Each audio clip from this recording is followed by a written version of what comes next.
Glória a Deus. Queridos, abra sua Bíblia na carta aos Hebreus. Nós vamos começar um estudo dentro desta carta, porque o Espírito de Deus tem colocado no meu coração essa necessidade de nós compreendermos o verdadeiro evangelho, o verdadeiro cristianismo, à luz da palavra de Deus como um todo, e entender o que a igreja passava antigamente e extrair lições para nós nos dias de hoje. Infelizmente nós temos hoje, igrejas e religiões e líderes que estão fazendo uma salada de fruta, irmãos. Eles estão querendo juntar a antiga aliança com a nova aliança, estão querendo juntar judaísmo com cristianismo, e nova era e tanta coisa. Por isso que é importante nós estudarmos a palavra, e o livro de Hebreus, eles realmente traz uma clareza muito grande em tudo isso.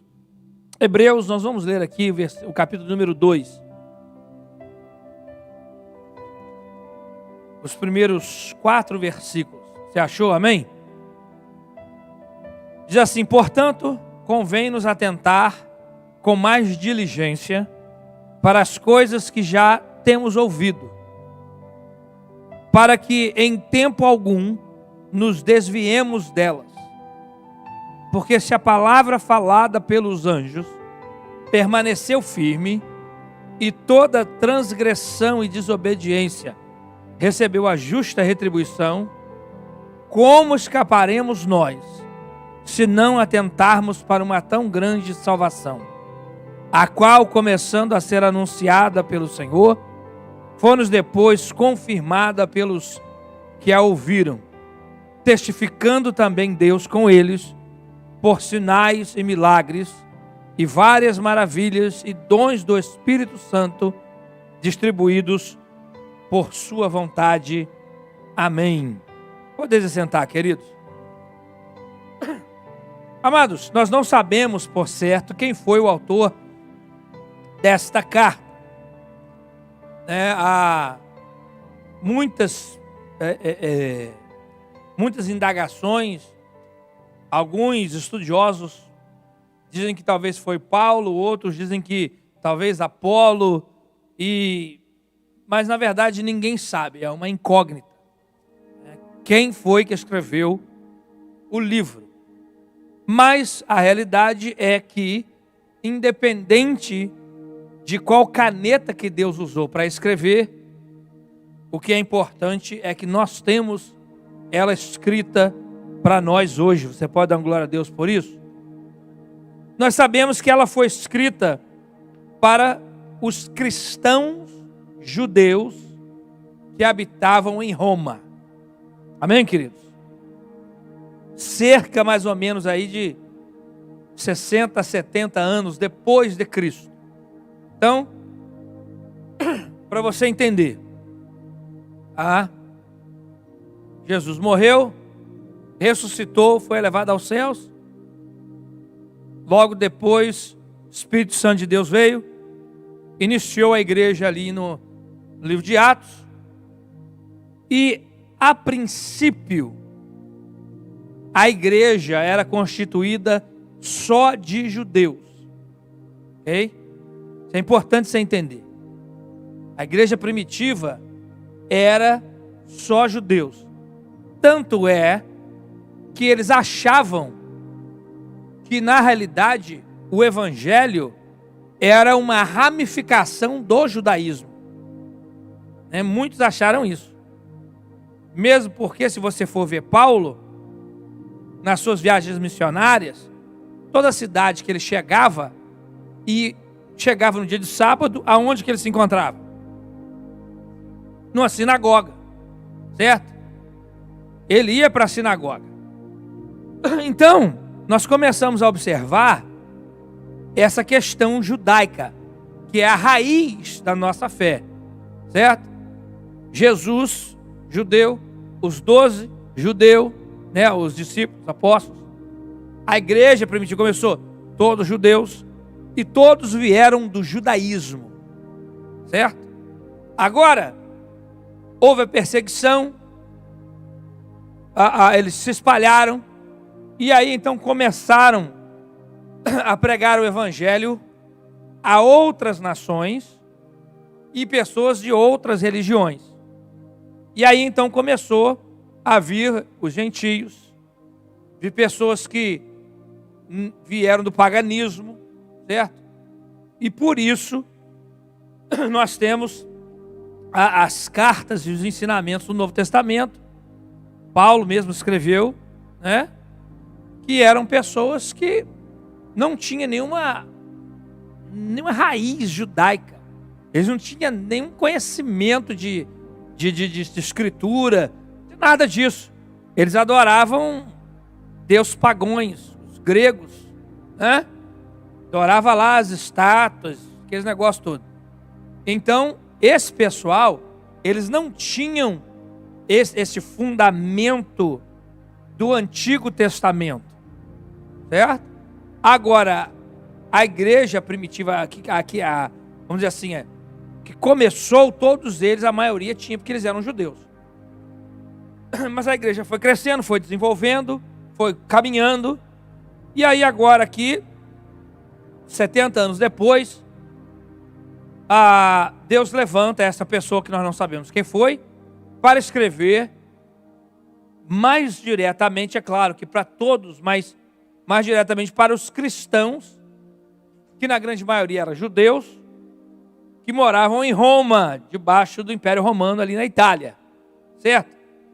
E o que é tremendo desta carta é que o escritor, ele começa a traçar uma comparação entre a antiga aliança e a nova aliança, certo? Ele começa a explicar a diferença, ele começa a fazer uma explanação, e é extraordinário isso. Por quê? Porque haviam muitos que achavam que eles poderiam e deveriam continuar seguindo o judaísmo e tudo aquilo que era necessário fazer em termos de rituais, né, da lei e tudo mais, mesmo depois de aceitar a Cristo. O apóstolo Paulo mesmo escreveu muito a respeito disso. Tinha um pessoal que era os judaizantes, certo? Porque começou a entrar para a igreja pessoas que eram gentios. E os judaizantes diziam, não, você tem que aceitar Jesus, Ele é o Salvador, mas agora você tem que circuncidar, agora você tem que cumprir a lei, agora, né? E aí Paulo escreve assim, não, que isso? Você vai crucificar Cristo de novo. Vocês não estão entendendo o que era a questão dos sacrifícios, da circuncisão e tudo isso. E o que é o Evangelho hoje e o que é Cristo. Então, o escritor dos Hebreus explica muito a respeito dessas coisas.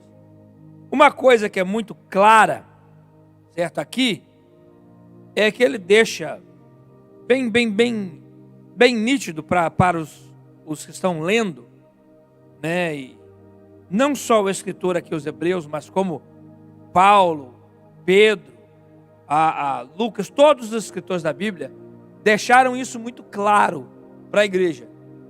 Que o mundo visível, na verdade, não é o real. O mundo real é o invisível. Loucura isso, não é, irmão? Como é que é isso, pastor? Que conversa é essa? Ele começa a explicar que o que nós vemos hoje é sombra das coisas reais. Paulo diz isso, olha, que nós devemos atentar nas coisas que não se veem, porque as coisas que se veem são passageiras, mas as coisas que não se veem são eternas. Então ele começa também a mostrar essa questão, né, de que nós não podemos viver só de vista, nós temos que viver por fé, porque o mundo real, né, a realidade mesmo da vida está no mundo invisível, que nós vamos entrar para este mundo quando Jesus arrebatar a igreja ou depois, quando nós partimos deste mundo. Então, até o nosso corpo físico, certo? É temporário. A Bíblia mesmo diz, entendeu? 70 anos, cair, né? Se passar disso, é canseiro e enfado. É uma realidade. O físico vai deteriorando. A partir do momento que você nasceu, né, ele começa já esse processo. Agora o espírito não. O espírito, né, ele é eterno, ele não morre nunca. Vai viver eternamente. A grande questão é aonde. Se vai viver junto com Deus ou separado de Deus, mas ele não vai morrer. Ou seja, né, nós falamos morrer, mas a linguagem, né, porque a Bíblia chama de segunda morte. Não é que vai desaparecer, mas morte é separação de Deus. Então vai existir, mas vai existir num estágio de sofrimento que a Bíblia chama que é um estado de morte, né? E vida é comunhão com Deus. Jesus disse: eu vim para dar vida e dar vida com abundância. Então, quando nós estudamos esse livro, nós temos que entender essa questão de que tudo que nós vemos hoje são sombra das coisas reais. Igual, por exemplo, quando Deus chama Moisés, diz: Moisés, sobe. Subiu. Deus mostrou para Moisés o real tabernáculo, aonde Deus habita. E Deus falou assim: olha, agora, Moisés, você constrói um parecido lá embaixo. E deu as medidas, e deu os materiais que ele era para usar. Então Moisés construiu o tabernáculo, certo? De acordo com as medidas que Deus deu. E a Bíblia diz que é sombra do verdadeiro. E a Bíblia fala muito a respeito dessa questão. De que os sacrifícios que eram feitos no Antigo Testamento, os rituais, era tudo sombra do real. E por isso que a gente tem que entender isso. Igual, você vê a luz, você colocar a sua mão, né, contra a luz, você vai ver que dá sombra. Ela é muito parecida com a sua mão, mas não é a sua mão. E uma das coisas que nós temos que prestar atenção quando lemos aqui a Escritura dos Hebreus, porque ele deixa esclarecer isso para os seus leitores, certo?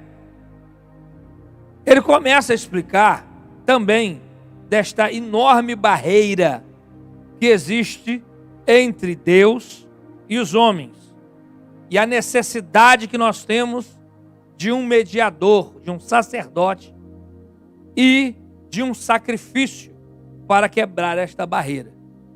Isso, irmãos, começou lá no Jardim do Éden, quando o homem pecou, distanciou. A Bíblia diz: todos pecaram e destituídos estão da glória de Deus, certo? O salário do pecado é a morte. Então todo mundo pecou, está todo mundo distante, está todo mundo longe. Então nós temos um problema, temos uma barreira, certo? Isaías diz assim: olha, os ouvidos do Senhor não estão agravados, que não possam ouvir, os braços do Senhor não estão encurtados, as mãos do Senhor, que não possam operar, mas os nossos pecados fazem divisão, separação entre nós e Deus. Então nós temos esse abismo, temos essa distância, certo? Entre nós e o Senhor. A outra coisa que nós temos que entender quando começamos a estudar esse livro, né, que além dessa distância que existe entre nós e Deus, e que nós mesmos não temos condições de nos aproximar de Deus por conta própria, que nós dependemos e precisamos de alguém que venha ser um mediador, certo? Igual, se você for para a corte, se você tiver que ir para a corte, você chega na frente do juiz, você tem a opção de se representar se você quiser. Mas na maioria das vezes, com raríssimas exceções, o que todo mundo faz? Arranja advogado, certo? Arranja advogado. Por quê? Porque o cara entende de lei. O cara sabe como é que a coisa funciona. Não só ele entende das leis, mas ele entende dos procedimentos. Certo? Existe um protocolo, um procedimento, certo? Que acontece.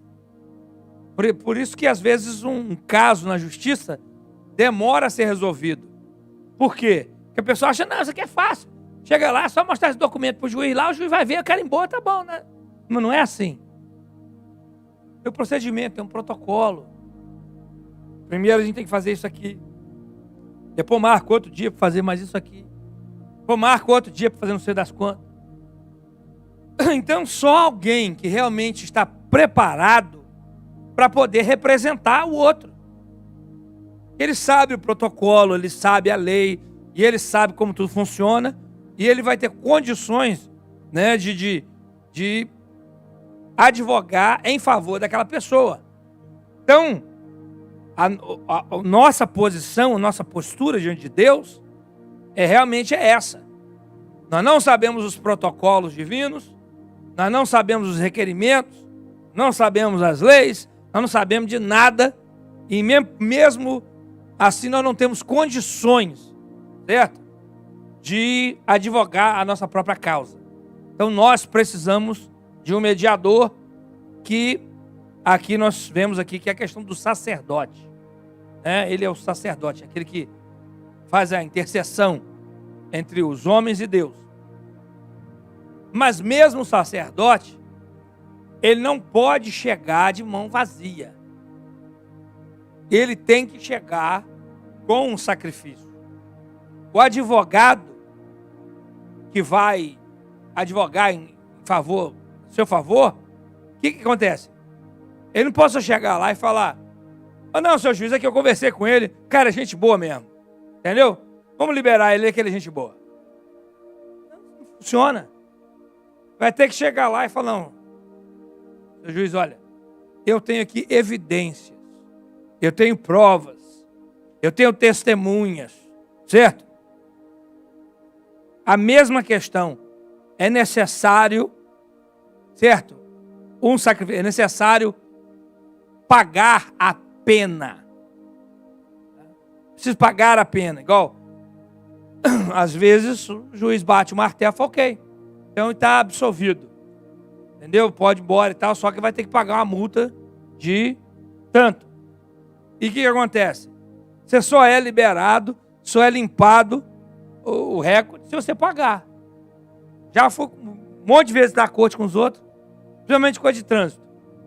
Dizem carteira, meu Deus do céu, o que vai acontecer? Não. O juiz então fala assim, você paga $100 então, tá bom? Tá bom, pum.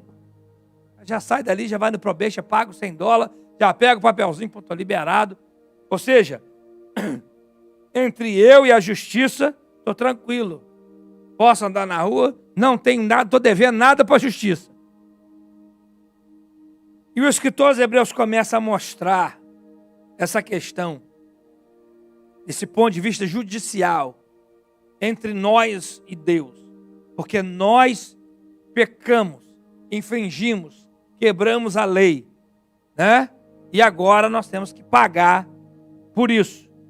Mas o problema é que nós não temos condições de pagar, porque o preço é absurdamente caro. Então alguém tem que pagar esse negócio para nós. E ele começa a explicar isso. E o texto que nós lemos aqui, ele diz assim, olha, portanto convém-nos atentar com mais diligência para as coisas que já temos ouvido. Ele começa a explicar, gente, a nossa situação é muito séria.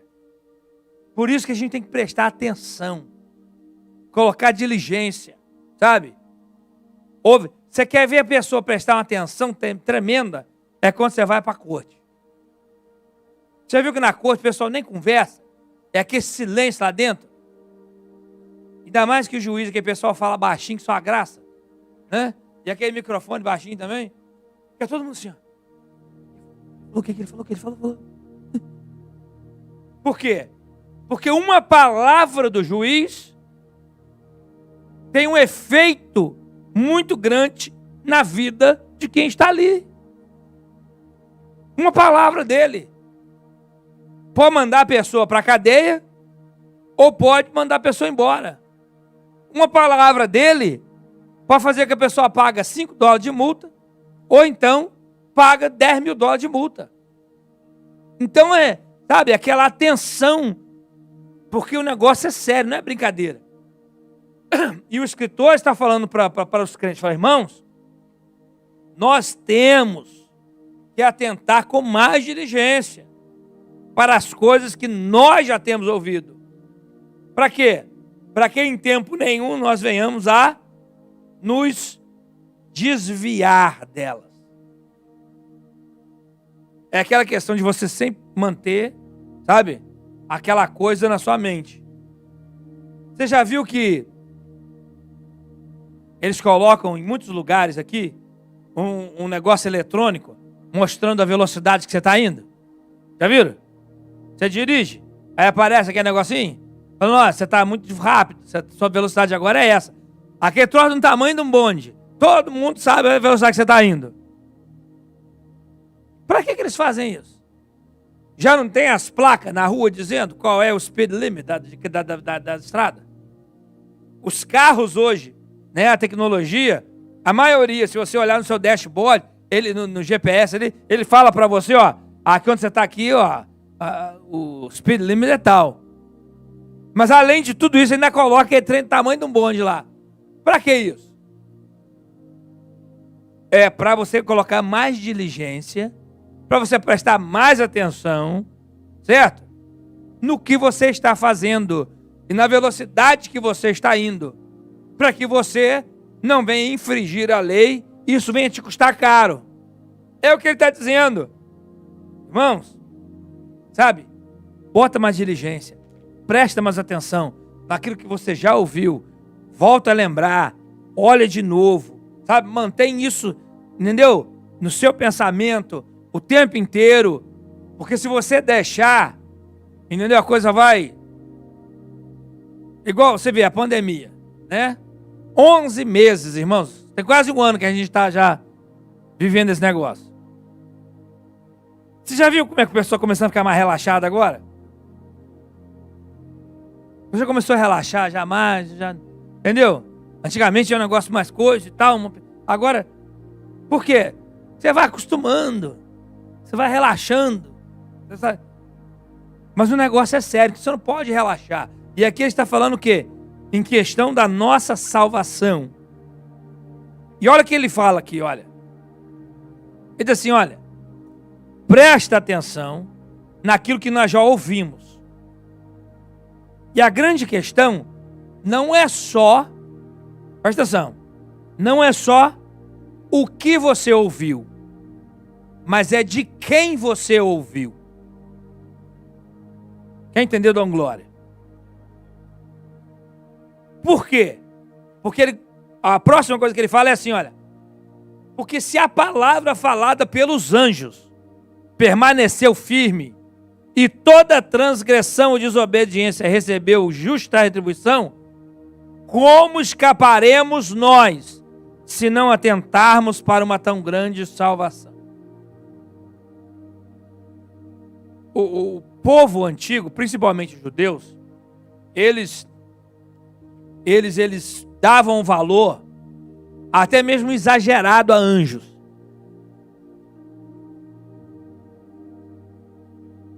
O judaísmo, eles creem, né, assim, de maneira até meio exagerada, no ministério dos anjos. Eles creem que tem anjo para tudo, certo? E realmente existe o ministério dos anjos. E é real. Mas só que a palavra anjo, traduzida mesmo no original, quer dizer mensageiro. Tanto do grego como do hebraico, certo? A palavra quer dizer aquele que traz uma mensagem, um anjo, certo? E o trabalho deles, ele fala aqui na carta, que é para dar assistência àqueles que hão de herdar a salvação. Mas eles também trazem, certo? Mensagens muito sérias. E ele está dizendo aqui, olha, a palavra dos anjos, certo? Ou seja, a palavra que foi falada, olha o poder da palavra, pelos anjos. O que aconteceu com ela? Permaneceu firme. E aí? E toda a transgressão e desobediência recebeu justa retribuição. Quem chegou para destruir Sodoma e Gomorra? Os anjos. O que eles falaram? Ó, sai daqui, porque nós vamos destruir. A palavra deles ficou firme, irmão. Quem vai falar com Maria que ela ia ficar grávida? Um anjo. E ficou ou não ficou? Então tem muito o ministério dos anjos e mensagens que eles trouxeram e palavras que eles proferiram. É claro que, certo, foi Deus que mandou, mas eles falaram e aconteceu. Outra coisa, os profetas. Deus usou os profetas, homens, mas cheios do Espírito Santo de Deus. E os profetas de Deus, porque tem muito profeta da carne, tem muito profeta do capeta, tem muito cara sem vergonha, mas profetas de Deus, certo? Olha só, a audácia do camarada. Segundo a minha palavra, não vai chover. Ele falou assim, olha, segundo a palavra de Deus, não vai chover não. Ele falou, segundo a minha palavra, não vai chover. Não foi isso que Elias falou? Não foi assim que ele falou, irmão? Choveu ou não choveu? Choveu não, irmão. A palavra dele foi, sabe? Foi real. E tantos profetas que você lê, tantos grandes como os menores, palavras que eles falaram se cumpriram. Se cumpriram. Agora, o que eu estou dizendo assim, olha, nós temos esse grande problema, é muito sério, e nós temos que prestar atenção na palavra que nós ouvimos. E de quem nós ouvimos? Diz, olha, se a palavra dos profetas não caiu por terra, se a palavra dos anjos não caiu por terra, você acha que as palavras de Jesus vai cair por terra? Que aqui ele está falando de Jesus. Olha de quem nós ouvimos essa grande salvação. Então, é extremamente importante para nós, como foi para eles, ter os nossos ouvidos aguçados, afinados, preparados para ouvir a voz do Senhor. Por isso que a Bíblia diz, se hoje ouvires a voz do Senhor, não endureçais o vosso coração. Quem tem ouvidos para ouvir o que o Espírito diz às igrejas. Então, amados, hoje, mais do que nunca, nós devemos estar sintonizados, conectados com o mundo espiritual, com o Espírito Santo, com a palavra de Deus, prestar mais atenção do que nunca na palavra, certo? Porque existe essa realidade do mundo espiritual, do mundo invisível, que nós não vemos, mas existe, e que sofremos a influência dele em nossas vidas no dia a dia. Por isso que a nossa batalha, a nossa luta não é contra a carne e sangue, mas é contra principados e potestades nas regiões celestiais, certo? Então nós temos que prestar atenção nisso, e é isso que o escritor está dizendo, certo? Agora, o grande perigo da negligência, o perigo de não dar crédito às palavras de Deus, é muito grande.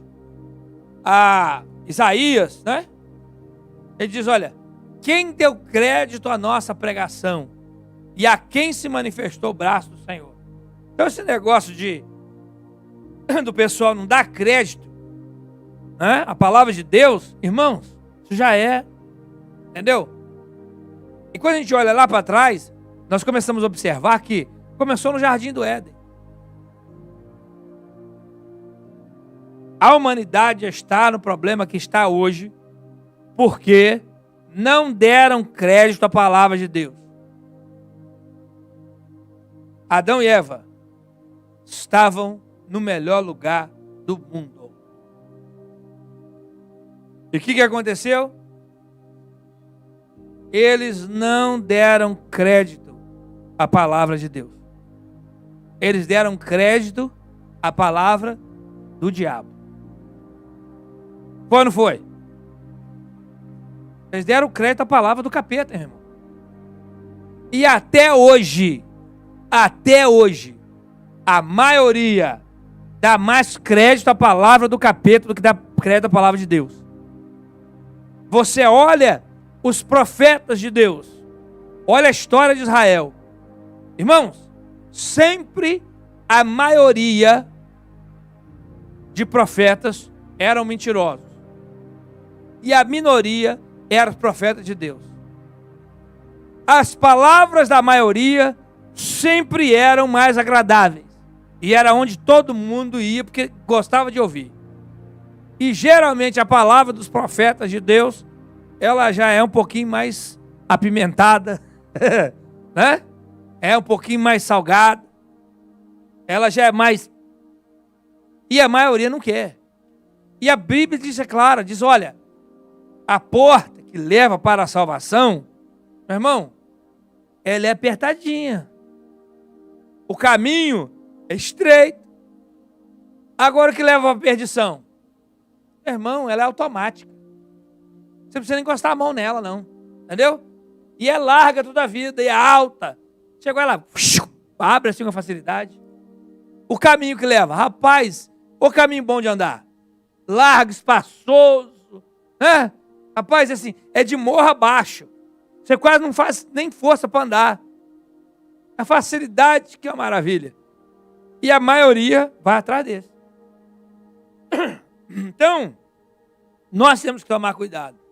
E realmente ponderar a palavra de quem nós estamos dando crédito. Porque isso, certo? Vai nos mostrar para onde nós vamos chegar. Olha só, Hebreus capítulo 1, versículo 1.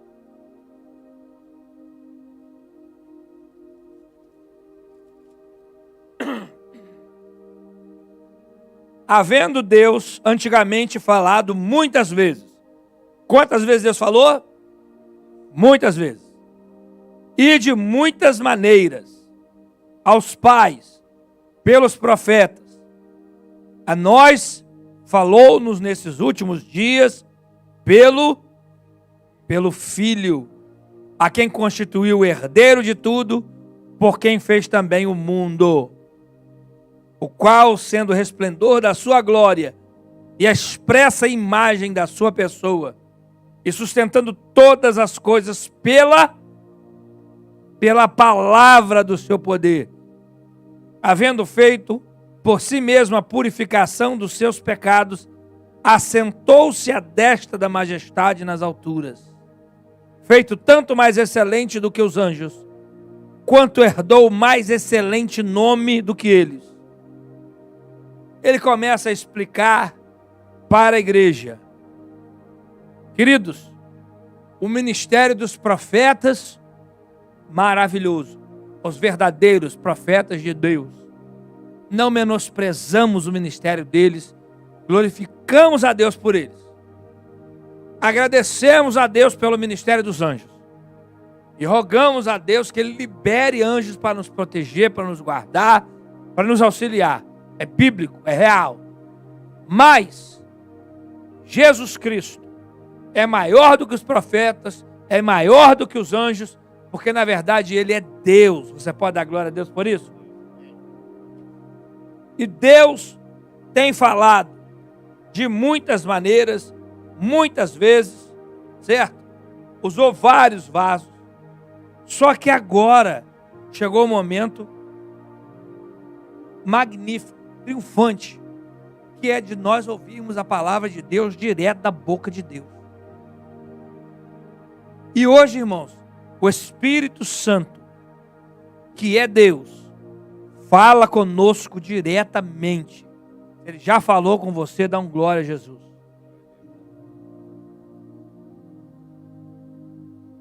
O que para nós terminarmos aqui, o que ele está querendo passar? Qual é a, vamos dizer assim, se fosse pintar um quadro, certo?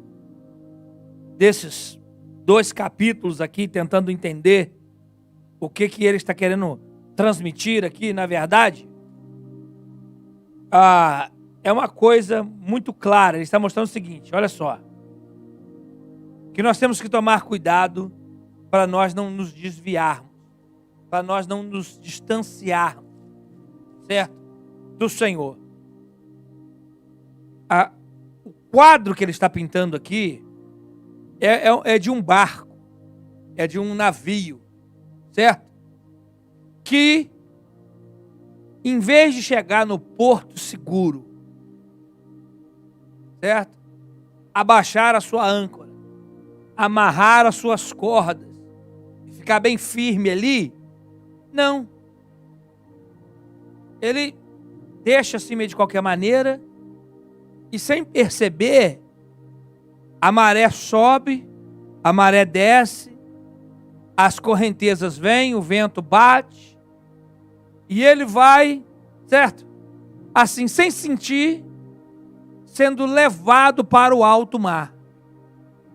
E daqui a pouco, quando ele percebe, ele está longe do porto seguro, ele está em alto mar, está no meio da tempestade, e agora quer lutar de todo jeito para ver se consegue voltar ao porto seguro. Este é o retrato que ele está pintando, dizendo, irmãos, coloca atenção na palavra do Senhor, presta atenção no que o Senhor está ensinando, presta atenção no que você tem ouvido, não valoriza demais aquilo que não é para ser valorizado, não menospreza o que não é para ser menosprezado, e aquilo que você tem que menosprezar, menospreze.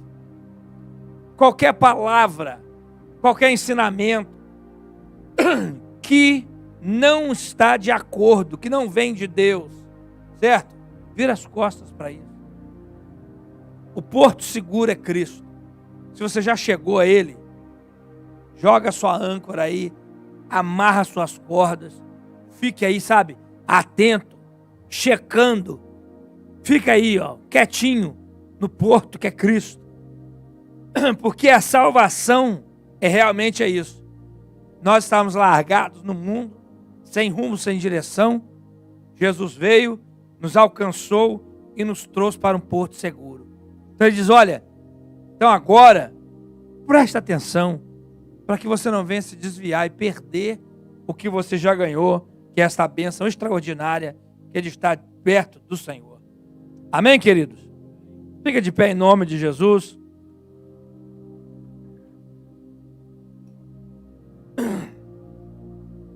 Leia em casa com cuidado. Capítulo 1, capítulo 2. Nós vamos continuar quinta-feira que vem, estudando a respeito desta carta. Nós vamos começar a entender esta questão sacerdotal, essa questão de sacrifícios. Foram tão necessários. O preço que foi pago para que nós tivéssemos a liberdade que nós temos. E hoje eu acho que uma das deficiências da igreja hoje é a falta de conhecimento do Antigo Testamento. A falta de conhecimento da lei. Pastor, nós estamos no tempo da graça. Querido, você só vai dar valor à graça a hora que você entender o que era a lei. Você só vai dar valor ao Novo Testamento a hora que você entender o que era o Antigo. Igual diz o pessoal, né? A gente só dá valor às coisas quando perde, né? Então, que isso não aconteça com você. Infelizmente, existe uma deficiência hoje na igreja. Tem muita gente fazendo cada loucura, cada palhaçada na igreja. Falta de conhecimento da palavra. Tem igreja que você chega hoje, igreja diz evangélica, cristã, parece mais uma sinagoga judaica. Pessoal usando os negócios, fazendo negócio. Que se você for estudar e ver, o próprio apóstolo Paulo falou que não era para fazer. Que afinal de contas, hoje é Cristo. Ele é o nosso Salvador. É Ele que nós precisamos ouvir e prestar atenção. Vamos orar. Pega seu dízimo, a sua oferta. Senhor Deus, te louvamos pela Tua palavra nesta noite. E te rogamos, Senhor, que o Senhor venha abrir os nossos ouvidos. a nossa mente, o nosso coração, para que possamos receber a Tua palavra e que ela possa achar guarida em nossos corações. Possamos atentar, ó Deus amado, com mais diligência tudo que o Senhor tem falado conosco. Senhor amado, que jamais venhamos dar crédito às conversas furadas do inimigo, que só quer colocar questionamento, que só quer se levantar, ó Deus amado, para nos trazer prejuízo, dor, sofrimento. Por isso te rogamos, Pai, em nome de Jesus, abre a nossa mente, o nosso coração, nossos ouvidos espirituais, para recebermos a Tua palavra e andarmos na Tua presença. Toma nossos dízimos de oferta em Tuas mãos. Nós te rogamos por misericórdia, em nome de Jesus.